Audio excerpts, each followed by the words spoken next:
Bonsoir tout le monde, c'est Lucas et bienvenue sur cette toute nouvelle vidéo pour un nouveau thème. La fois précédente, nous avions évoqué des chansons sur la guerre, et bien là, cette fois-ci, c'est tout le contraire, puisque là, cette fois-ci, nous allons parler des chansons d'amour. Nous allons voir des chansons que chanteurs et chanteuses ont écrit pour leurs femmes, leurs maris, leurs conjoints, conjointes, crush, enfin bref, vous avez très bien compris, et vous allez voir, mais il y en a toute une tripotée de chansons comme celle-là. Donc comme pour le thème précédent, je serai certainement amené à faire d'autres vidéos sur ce thème-là, histoire de vous en faire profiter un max. Sur ce, moi je vous propose qu'on commence ce top avec la toute première musique sélectionnée, que voici.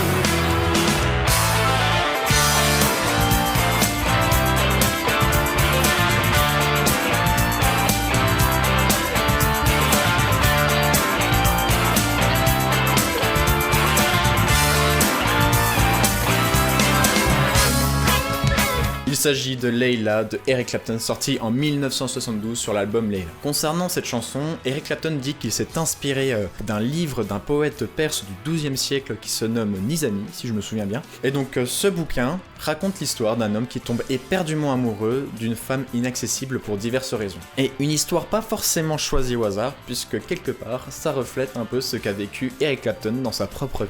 Mais bon, pour comprendre tout ça, il faut qu'on retourne quelques années en arrière. Nous sommes dans les années 60, et à cette époque, Eric Clapton fait partie du groupe des Yardbirds, et lors de ces années-là, il va participer à un événement de Noël organisé par les Beatles eux-mêmes. C'est lors de cet événement-là qu'il va rencontrer son ami de toujours, George Harrison. Les deux personnages vont très vite se lier d'amitié, pour plusieurs raisons. Déjà la première étant que George Harrison en a un peu ras-le-bol des Beatles. Lorsqu'on est dans un groupe comme celui-ci, et qu'en face de vous, vous avez des figures mythiques telles que John Lennon et Paul McCartney, il est assez compliqué de faire sa place dans un groupe comme celui-là. Et les autres raisons pour lesquelles ils sont devenus copains est assez simple. Premièrement, ils partagent la même passion, la guitare, mais ils ont aussi les mêmes envies, la même philosophie de vie, et surtout les mêmes goûts en matière de femmes, et c'est là qu'on va rentrer dans le vif du sujet. En 1962, George Harrison va rencontrer Pattie Boyd lors d'un tournage pour un film. 2 ans plus tard, il va se marier avec cette femme. Le problème, c'est que lorsque George Harrison va présenter sa femme à Eric Clapton, celui-ci va tomber éperdument amoureux. Eric Clapton va pas forcément cacher ses sentiments envers cette femme-là, comme George Harrison est aussi au courant, on va dire, des intentions de Eric Clapton, mais bon, cela n'aura pas forcément, on va dire, d'influence sur leur amitié. Ça, c'est un vrai pote.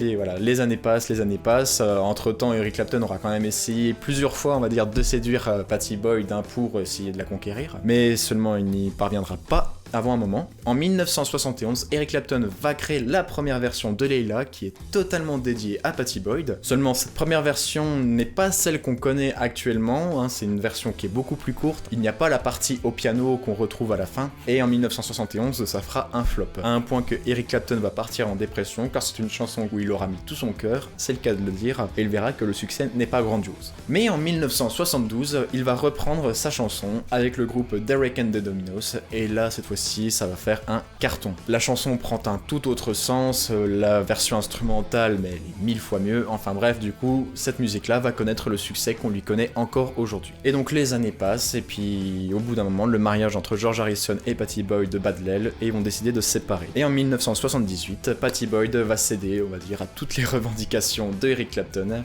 et ils vont se marier tous les deux en 1978, et ils vivront tous les deux environ une dizaine d'années. Voilà tout ce qu'il y a à savoir sur cette musique, si ce n'est que 10 ans après la sortie de Layla en version électrique, Eric Clapton va faire une version totalement acoustique qui sera sur l'album Unplugged, que je vous conseille fortement si vous ne l'avez pas dans votre discographie. Voilà, et donc maintenant passons tout de suite à la seconde musique qui arrive maintenant.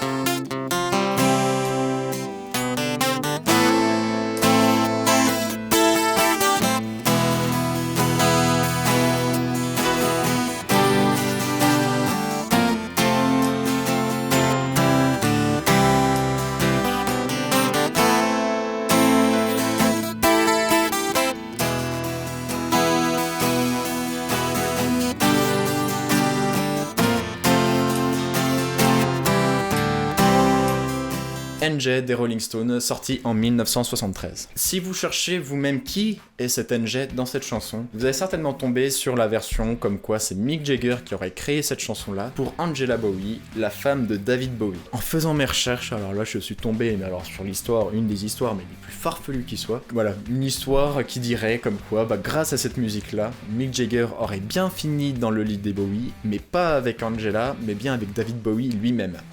Oui, vous avez bien entendu, David Bowie.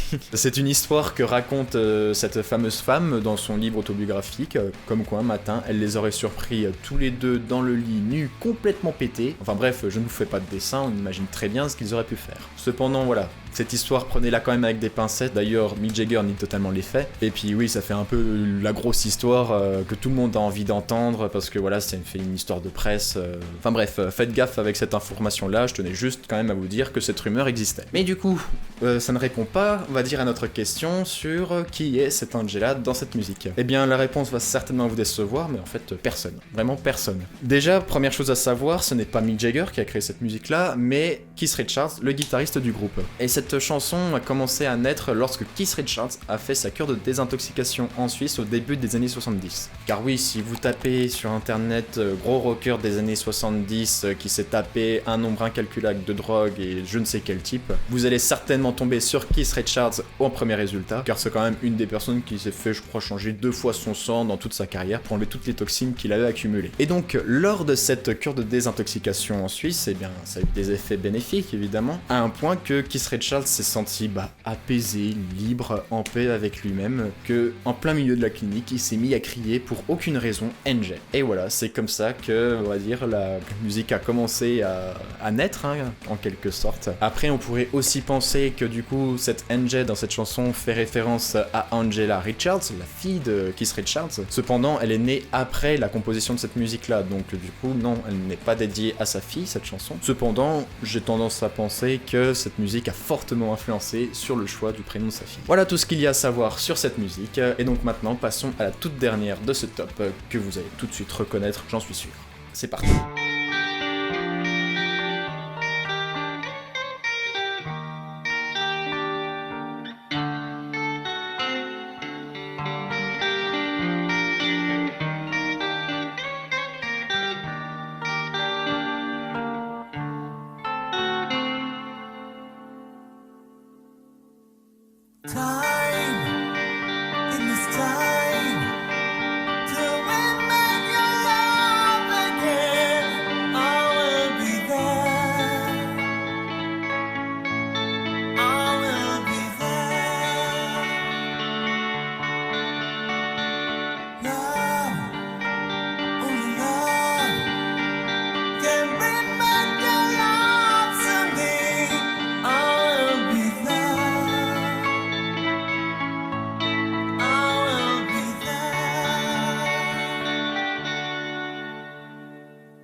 Ah là là, Still Loving You de Scorpion. Certainement la musique d'amour à sortir en référence quand on fait un thème comme celui-ci, évidemment. Cette musique-là, quand elle est sortie en France, elle a fait un tube.